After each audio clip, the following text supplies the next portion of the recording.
very warm welcome to another episode of Kenya Explained. My name is Esther Nyonje and I'm joined by the very vibrant. Nimekaa karibu na wewe and I feel the energy. I'm so pumped up. Some of my viewers, they'll tell me today, hello, kona sick, but it's her. Karibu sana. Thank you, Esther. She was the 2022 presidential running mate for Roots Party. Yes. And your candidate was George Wajackoyah. True. Very nice movement. Your movement ilitingisha miti. Ilijaribu tu. Ilitry. Ilitingisha miti, but now, the problem is that I've noticed that we keep on repeating the same names over and over again. It's always Raila-Ruto, since I was born until this time. Raila-Ruto, Kalonzo, same names. Martha. So we are so happy to see Justina on the front. Pleasure and duty. Karibu sana. Yes. Now there was the 2022 general elections, and I would ask first, were you satisfied with the conduct in the general elections because you were directly involved? Conduct of IBC? Yes, conduct of IBC. I was very satisfied. In fact, I tell Kenyans that those who follow the Nigerian election should respect our IBC. We've had systems in place and IBC did a very good job. The beauty of it all was after the Mwanachi case, everything was to be done at the polling station. So whatever agent signed off for the presidential election, because I think it's that has issues, the agents signed a form called 34A, which would be transmitted to Bomas. And Kenyans don't know that when it got to Bomas, people would sit in a team. Political parties had been asked for agents. Yes. So they would sit in a team of two agents per table. They go through the form 34A. In case one form 34 there's a mismatch with another one of the same constituency, they would all sign that they have seen the problem and rectify it on another form. And then they could collate.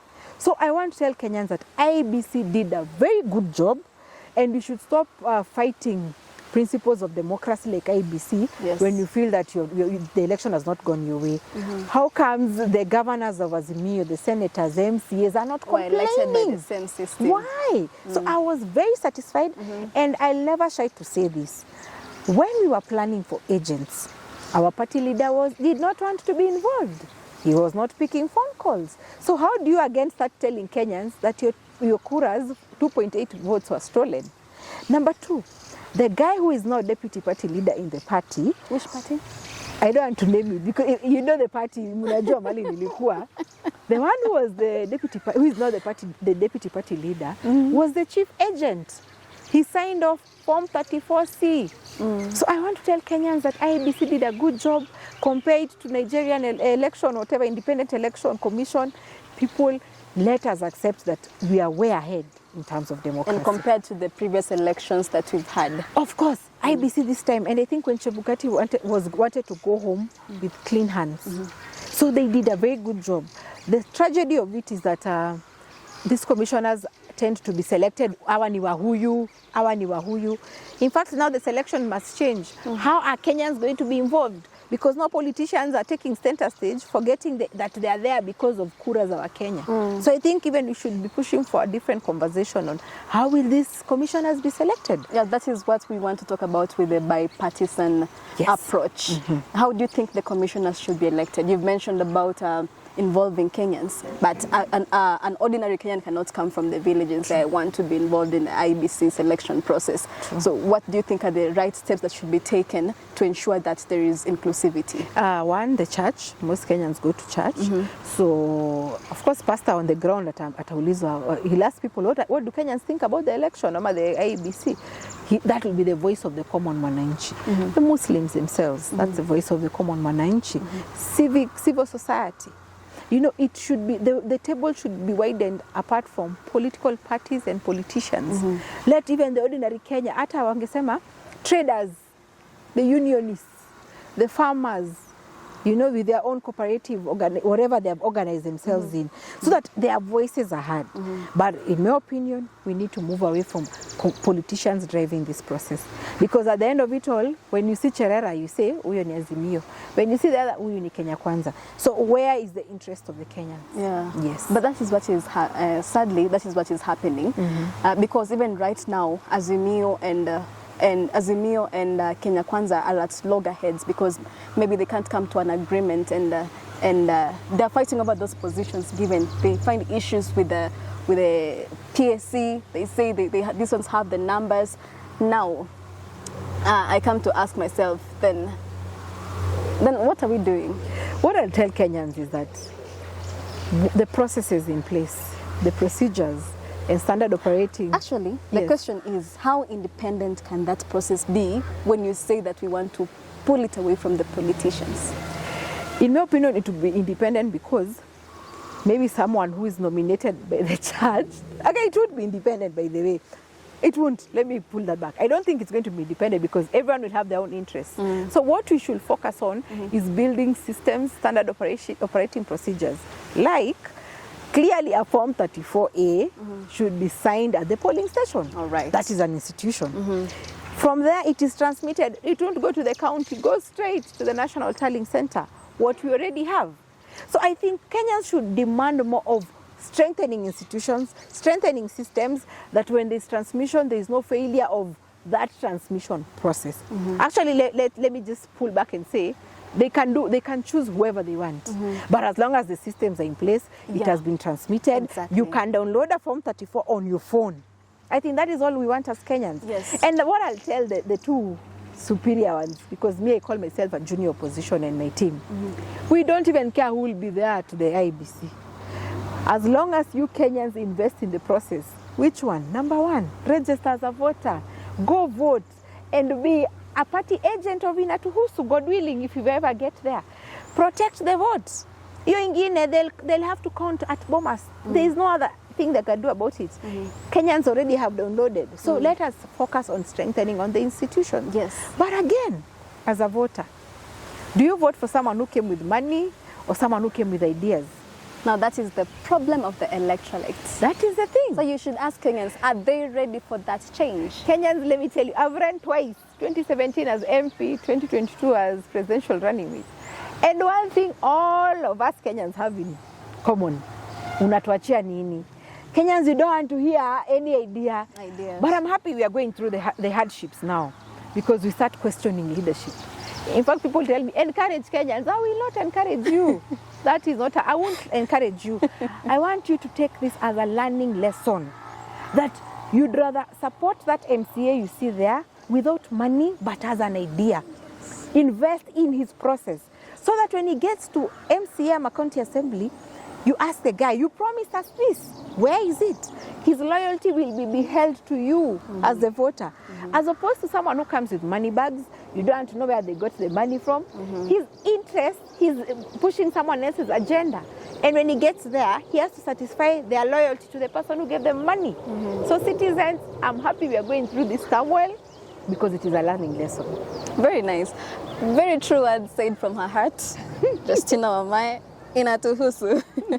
Now, what is your thoughts on the truce and the bipartisan approach? Because at the end of every election, what you're talking about developing the systems, and these systems need to be sustainable, so that future generations, after every election year, we use them. But now it's happening that after every election, we get to this point. What did you talk about the truce and the bipartisan approach of... And the handshakes and the cooperations.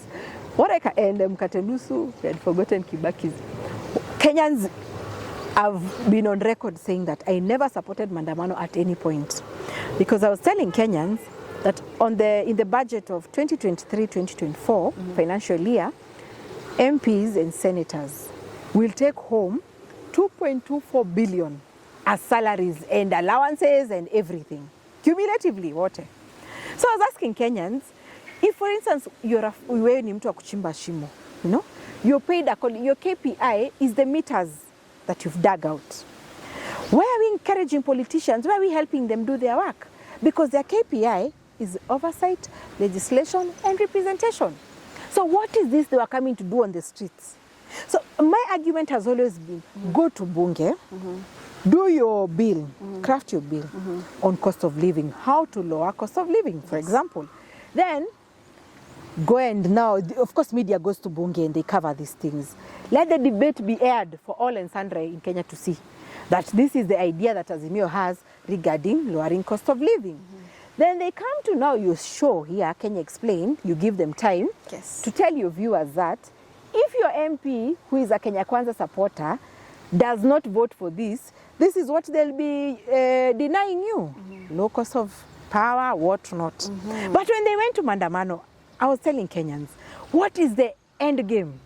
After reporting that people were hurt, property destroyed, what was the end game? What is this idea? Number two, they're saying that true, the constitution allows them picketing and demonstrations. But it says you are allowed to give petitions to a public authority. Azimio by itself are a public authority. Why? They have elected leaders. So that's already a public authority. So what is this petition which we never saw them giving? So I always told Kenyans that the parliamentary angle was what was sustainable, given that I've been a victim of post-election violence in 2007 in Kibera, where I grew up. So when they are doing the truth, it was something that would have been done without property destruction, without death, without everything and the economy going down. So we had to go to a circle and then come back to where we started. It's an issue of egos. One person, and I blame the young guys in Kenya Kwanza and Azimio. Let me tell you today, whether you love me or not, you're allowing your leaders who are elderly to push our agenda. Remember, Kenya is 19 years, 0.1 average. So the young guys in those two parties would be telling their leaders, no, for future generation or the younger generation who by they don't relate to the two leaders. Go ask a youth today. Can you relate? They don't. They're the ones, Akina Alais and Malalas and the other young guys. They're the ones who are failing by telling their boss, unafanya poa, you're doing the best thing. No. Kaza, usikubali. Tell them the truth that the population in Kenya are not happy. They don't relate to maandamano. They don't know whether you fought for Sabasaba or not. They don't know. Their challenge is, I have a YouTube channel. How can I grow my YouTube channel? How can internet and bundles be cheap? How can I have power to record, and charge my batteries? So the truth is something that would have been done from the word go. They would not even have this. They would have gone to Bunge, put bills there to ambie what they want to do. But because one wants to see that Kenya is at a standstill, the other one has refused because he's not the elected one. Now, I want to tell the two leaders, we have suffered. Are you happy? Very well. Now, you see, there's this rotational presidency in line with the inclusion. Like I said, we have the same leaders repeating the same names. True. And then it comes to a point where we also repeat the same ethnic affiliation. There's always like Kikuyu, Kalenjin, there are no other tribes. Now, is it a preserve just for two ethnic groups? And do you feel like Kenya will ever get to a place where we are not voting on tribal lines? We will. Let me tell you, Esther, that one thing that all of us are facing, high cost of living. It doesn't matter you what tribe or what tribe. Unemployment. As a parent, you educate your children, but long after school, they're still living in your house. It doesn't matter what tribe you are. Corruption. Police not doing their work. The case of Jeff Mwathi. What other thing? High taxes. The taxation, power. Fuel. I saw middle class now are leaving their cars at home, and I'll have a word for them, you'll remind me. The day someone comes in power or someone offers themselves their candidature and they're talking about issues, stop thinking about, oh, ni Mkikuyu. I'm a Kikuyu myself. And I cannot explain to Kenyans how I've benefited from Kenyatta 1 to Kibaki to Kenyatta the 2nd. Exactly. I have not felt anything different. In fact, I dare say I've been discriminated. Why? The ethnic balance and regional balance matrix. There are jobs that I would apply a while back, or when now with the new constitution, the Kenhas, the Kuras came into play, and have studied procurement. And you'd see they're saying ethnic and regional balance. When you go there, you meet like 10 procurement officers or Kikuyus. Obviously, no other Kikuyu will be added there, for example. So it has even worked to my own disadvantage because I'm not given a chance. So what I want Kenyans to start seeing is the ideas. Yes. Who is pushing the ideas affecting you Kenyans? Doesn't matter whether you're Kikuyu or Kale or Kamba. In fact, I'd want, like, God willing, 2027, many people with ideas go and run for that seat. Yeah. Let us all go for debate. Let Kenyans decide who is articulating issues. Because another thing that the ordinary Kenyan does They're scared to run for a seat because they don't have money. I've never had money, dear Kenyans. I'm as broke like every other Kenyan. I won't say I have money. But the burden of good leadership has been really pushing me into politics. Okay. You see? And for me, it's all about winning when I win a seat. Winning for me is number one, I showed up. Number two, someone has changed their mindset. Yes. So for me, that is winning. So whatever tribe, ata ule mwenye, they call the list ni akina nani? The ones Ogiek. Ogiek. You have an idea, tupatane debate, sisi wote. We articulate issues. So Kenyans will choose, hey, this guy is better than this one because of how they're articulating, how they have a plan. But the tribal matrix will never get us anywhere. In fact, it just ends up making some people feel like they are doing so well, they have ideas, but they don't have. Yes. It's only that their people are pushing them. But when they're given now the opportunity, now serve us. People are as clueless as what I don't know, you're clueless. Even you won't benefit. If I was Kalenjin, I won't benefit because my president is Kalenjin. I can fail to benefit. You won't. In fact, if maybe by God's will I ever be a president in this country, I wouldn't even want to focus on the number of people who are working as CSs or PSs or CSs. The paramount thing as a leader in this country is growing the economy. Exactly. Let Kenyans know that I can wake up today, I want seed capital, I can go to the bank. I want money to boost my business, I can go to the bank. But what is the government doing now? They are borrowing locally. Local borrowing makes banks choose government over citizens. Yes. A Kenyan is seen like a liability or a risk to the bank investment. And it's not bank's money. Remember, it is what you're saving, the transaction money and all that. But because their bottom line is profits, they choose to lend government. So what happens to the economy? It's a standstill. What are the farmers saying? Yesterday I put up a tweet. I saw that government is meant to pay for the blue tick, the Twitter blue tick. Yeah, I saw. 132,000 per month. Yes.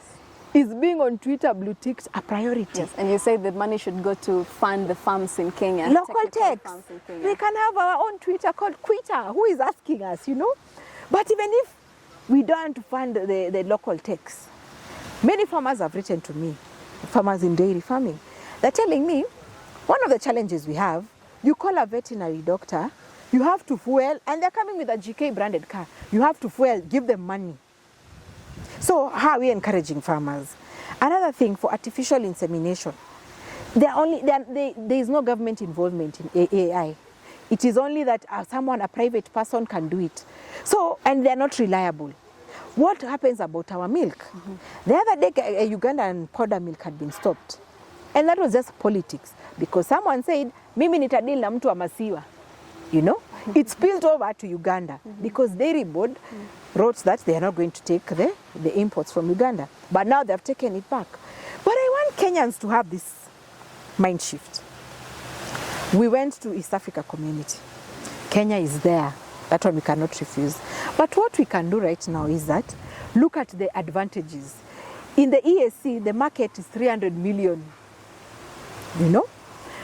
How about when you're making your milk, whatever milk you're making, make it with the end in mind that I'm selling to 300 million people. Instead of the 50 million Kenyans, you're selling to 300 million Kenyans. That time, government should also look at cost of production, animal feed. So the government of the day should not even be focusing and saying, hii serikali ni mama mboga na watu wa boda boda. Because now Kenyans are saying, where is mama mboga? You told us. They would have focused on the messaging as if it were me. That, mama mboga, today you're a retailer. Tomorrow you'll be wholesaler. So, Kenyans, I want you to move away from this politics that mtu wetu amepata kazi. Hakuna mtu wetu. Mtu wetu apate because the salary atakula na watu wao. But what are you getting yourself as a Kenyan? Now, how do you think we can deal with the winner take it all system? Because I feel all these problems that we are facing right now can be rooted down to because when a government steps in, they come around it and say it's our government, and then the other people feel left out. How do you think we can deal with the winner take it all system in Kenya? No, because we are different from American and UK politics. What we can do is the BBI.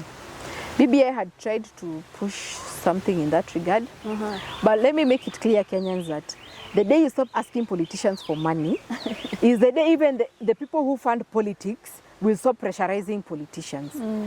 Whatever is happening now, there are many people who put their money into Azimio and Kenya Kwanza. Yes. So they're wondering how are we going to recoup our money? Yeah, exactly. You know? But if someone had been pushed by the ordinary Kenyan, you've given 5 bob, he's given 5 bob, the other has given 5 bob, at least it's money. Hakuna mtu atakusumbua. Itakuwa the numbers ndio mmetoa pesa nyingi, but your individual contribution is 5 shillings. So you won't have so much pressure ati unarudishia watu pesa yao. So I think it goes back to how politics is funded. Okay. And I've met 3 types of Kenyans. Number 1, on the ground, there are those people who are wealthy, they fund political parties for policy intervention. You know, he'll give you money for this policy intervention. Then there are the number 2, the middle class, who when we go on the ground are not there, but they are somewhere employed, watakuja jioni. Then there are guys we find on the ground. Those are guys who the MP will, ama MCM or whoever will say, unauza mahindi, patia watu wote mahindi. So you'll make your sale that day. The other one selling melon. The other one selling, the one who is for boda boda, watakewa mafuta, boda boda zishinde zikizunguka. So them, they have already benefited from mheshimiwa coming. But what this second group does, during elections now, they call the boda guy, hey Kimani, nani yako ground? Sama Kimani says ni fulani, maybe ni Justina. Why Kimani is saying that? I fueled his boda that day. So his needs were met. So I want the middle class who don't vote, because even they're the ones who say, I'm not voting. Let me tell you, I want to remind you, that company you work for, you have insurance, you have a salary, your children are going to private school. The day government fumbles on economic policies and that company leaves, you will know that politics and economy go hand in hand. So you have to start voting. So you are the people who are on social media. You'll watch Esther's show. Why are you not judging with Esther's show? You're the people who listen to radio. You're on YouTube, zote. Why can't you make your decision from that angle? Instead of saying, I don't like politics, I'm not a fan of politics. You shouldn't even be a fan of politics. Politics is something that can really change how we see our lives in Kenya. And it's inevitable. And it is there to stay. I mean, if this maandamano continued, do you know, Esther, I would sit and watch things happening. It will take me back to 2007. In fact, even in my house, I would just smell tear gas. I think what I experienced in 2007, maybe I've never healed. So we need to remember that something so small or a wrong turn in political decisions can get us somewhere we never thought we'll get. So you have to involve yourself in politics. Very brilliant ideas. I'm sure viewers are making their judgments. You know, people see, because I was seeing some people after the presidential debate, people were saying, okay, I've heard Justina. She has very good ideas. Maybe we should give her a chance. So keep on subscribing to this YouTube channel for more content like this. And I have this question that, do you think your campaign manifesto was quite unconventional? Kenyans were not ready for your campaign manifesto and agenda. So do you think Kenyans took you with the seriousness that you deserved when you were getting into vying for the presidential bid? I can say there was a challenge of messaging. Kenyans who watched would see that I would give this information and the party leader was giving different information. And that was deliberate from my angle. I realized, number 1, being a woman, I was judged more. So I had to come off very informed, very eloquent, very understanding of what I was saying. So 1, messaging, 2 different things on 1 ticket. Number 2, many Kenyans were saying, after the debate, Justina made us understand that it is not about bangi, it is about industrial hemp as a raw material for industrialization. And I can assure you at that time, many Kenyans were supporting us. Many Kenyans were like, this is making sense. Yes. Where we lost it is where party leader said, Azimio. No, but it's the bang. Before even he said Azimio, the bangi sold more. The hyena and snakes imports and what, it sold more to Kenyans. So maybe Kenyans sat back and said, maybe these people are not quite serious. But now when you come down to listen to the ideas, you now maybe change your mind. But before you change your mind, what is out there to the public? You know where we are seated now? The person who gave us the idea of snake farming is the owner of this place, Mr. Gitundu. He owns Afro Sayari. And he has allocated like 2 acres behind here for snake farming. So he came to us as a businessman and told us, I like how you're pushing your agenda. How about snake farming? He's gone to India, he's learned so much about snake farming. But he told us the challenge was that KWS has allowed licensing, but it ends there. You pay for a license and then they don't come back on capacity building. They don't advise you on the right snakes. So it is already an idea that people know. It's only that they needed us to amplify the idea. But the challenge is, when you listen to the two of us speaking, we are speaking like two different languages. Because one, age gap. Like there's no way I can tell him, ongea hivi. You know? So one, I would let him do his thing because of age. But behind the scenes, I would try and say, how about we go like this? So number one, it is viable, Snake, for me. Number two, Hyena, I must say that I was as shocked as every other Kenyan because it was said during the launch. If everyone can replay the photo, when he said that, I just covered my face on my speech, the speech I had, because I never saw it coming. But what I can say is that messaging, number one, was a challenge, how he delivered his message. But number two, Kenyans were saying, okay, this is making sense. If it's, why not? We can do it, until the Azimio part. And then Kenyans were like, from your messaging to even your forecast, you people don't know what you're doing. And now there's also the media purports that you fell off with your presidential candidate, George Wajackoyah. Very true. That's not a lie. And now in line of promoting continuity and stability of political parties, now you see Roots Party came during 2022, and maybe we want to see it 5 years, 10 years down, but now what can be done in such a situation? What I can tell Kenyans is that ORPP is doing a very good job in strengthening political parties. Actually, right now, all political parties are going through something called a compliance audit. After every election, ORPP does that. Now, just to give Kenyans a backdrop, after 2017, I had vowed to never vote, to never involve myself in politics. What party did you vie with? I had gone to get a Jubilee ticket. Okay. Then the Rais now gave the late Kalembe Ndile a direct ticket without nominations. And I had paid money. Jubilee Party, you owe me. So after that, I ran as an independent. So having failed twice, because of course I lost it there and I'd invested some little money, branding here and there. I've never given people money and they know I'm as broke as every other Kenyan, but I have ideas. So having lost at the Jubilee, no nomination, went as independent. And I thank Kenyans who voted for me. I got 1,200 votes. Those are people I think who believed in me for sure. Without money. So going ahead, I vowed I'll never go into politics, I'll never do anything. Until I got a call from someone I'd met in 2017 who told me as that party they were looking for a running mate. And I told them, things have changed now because I'm now married. So I need to consult my husband. And then later my husband said, fine, let's go, blah, blah, blah. So at the time they were looking for running mates. And Kenyans, the angle of looking for a running mate is very challenging. Ask any politician, a governor and a president. It's very challenging. So we were 9 people and an interview was done. I think because of my political background, I was picked. So you see, we saw Roots Party at that time, at the election period. But any party that is serious to go to the ballot 5 years from now should be on the ground.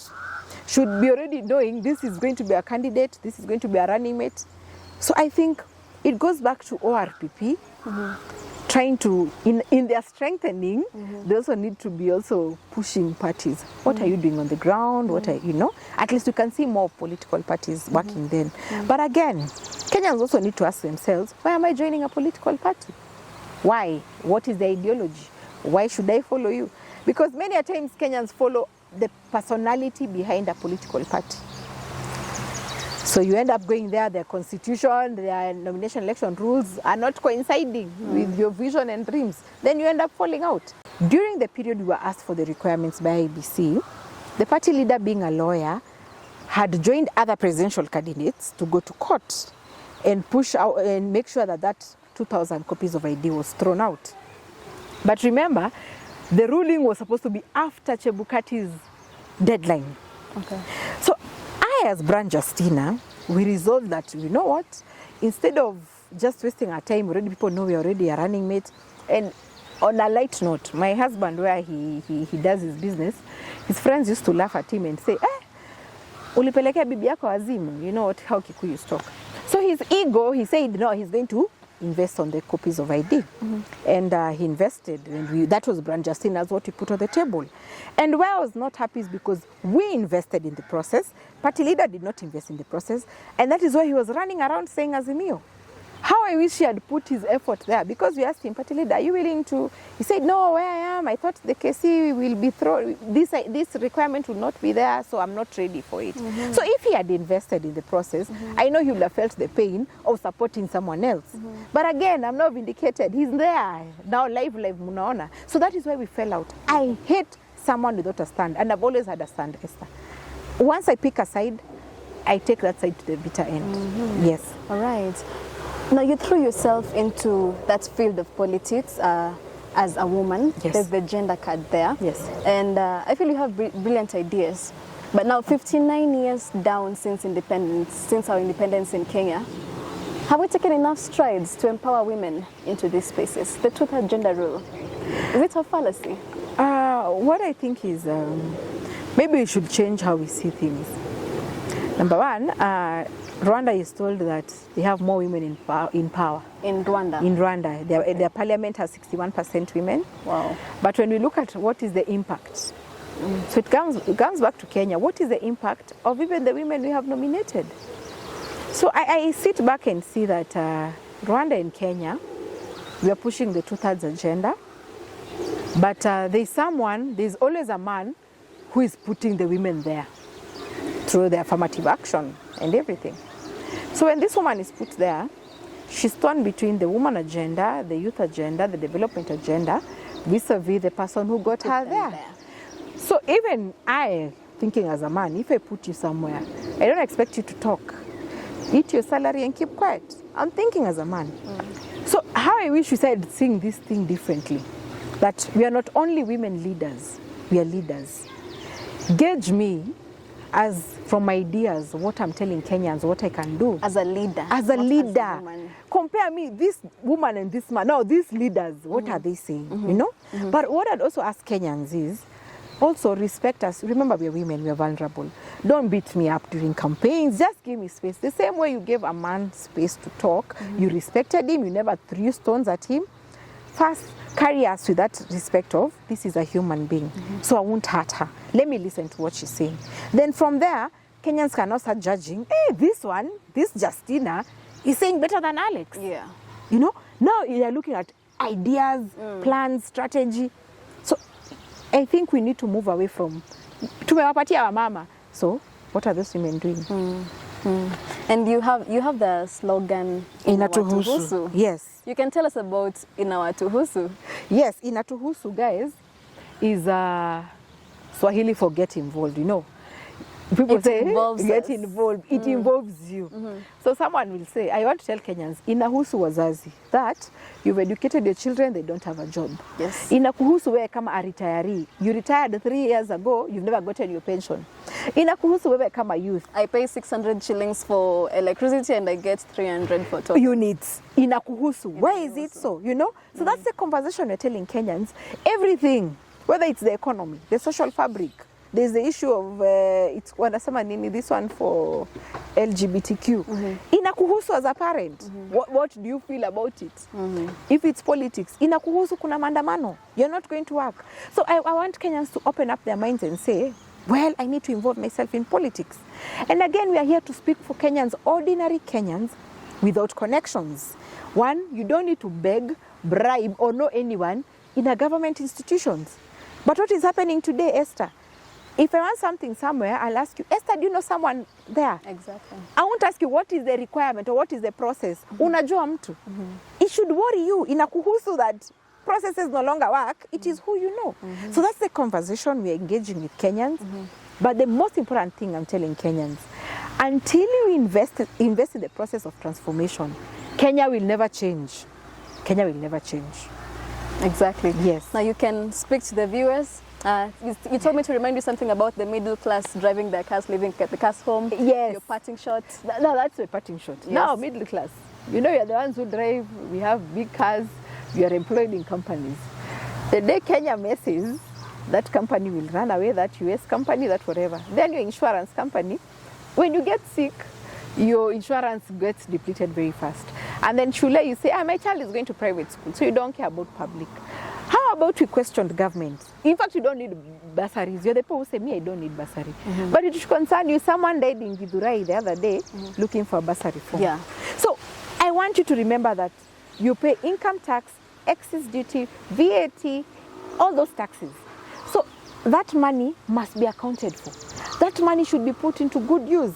If it's education, demand for free quality education, public, free quality public health care, you know, money that even you, when you retire, you can get retirement. Now, if you have an insurance and a policy somewhere, life policy somewhere, that money is, the insurance company is not making money because the economy is not working. So when I tell you it should concern you as a Kenyan, please involve yourself in politics. But the most important thing, all of you Kenyans, you are told there is rule number 1, Kenyans say, don't outshine the master.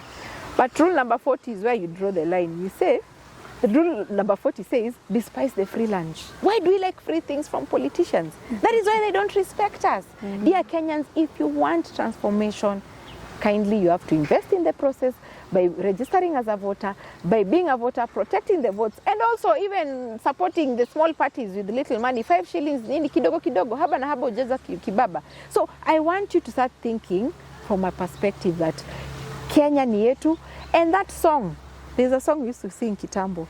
They used to say, Kenya, Kenya. What I want you Kenyans to remember is that they said, kanyaga inchi yako kwa nguvu na raha. Venye tunaenda hatuikanyagi. So I want you to come back ndio tuweze kuikanyaga kwa nguvu na raha. Asante sana. Thank you, Esther. Very nice to meet you. Thank you. Thank you for your brilliant ideas. Ladies and gentlemen, a word for the wise is enough. Keep subscribing to this YouTube channel. Until next time, see you.